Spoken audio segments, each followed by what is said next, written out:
नमस्कार शेतकरी मित्रांनो, मी कृषी तज्ञ अमरसिंह लोमटे।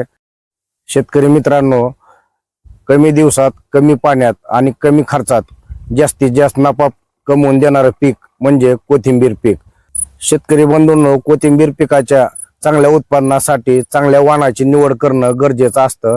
त्यासाठी विद्यापीठाने विकसित केलेल्या चांगल्या वाणांची म्हणजेच V1, V2, Coimbatore 1, Coimbatore 2, J214 या वाणाची निवड करावी। त्याचप्रमाणे खाजगी कंपनीच्या अशोका सीडच्या बियाण्याची आपण लागवडीसाठी निवड करू शकतो।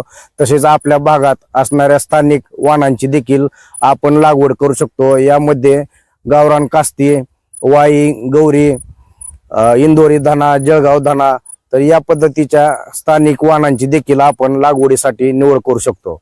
जातीवंत, खात्रीशीर, निरोगी तसेच दर्जेदार बियाणे यावरच कोथिंबीर पिकाचे 80% यश अवलंबून असते। त्यामुळे बियाणे खरेदी करताना जवळच्या कृषी विक्रेता त्याच पद्धतीने अनुभवी कोथिंबीर उत्पादक शेतकरी यांच्याकडूनच बियाण्याची खरेदी करावी। शेतकरी मित्रांनो, गावरान कास्ती धने बियाणे खरेदी करण्यासाठी तसेच कोथिंबीर पिकाचे संपूर्ण मार्गदर्शनासाठी आजच सद्गुरू ॲग्रो सर्व्हिसेस ढोकी यांच्याशी संपर्क साधा। धन्यवाद।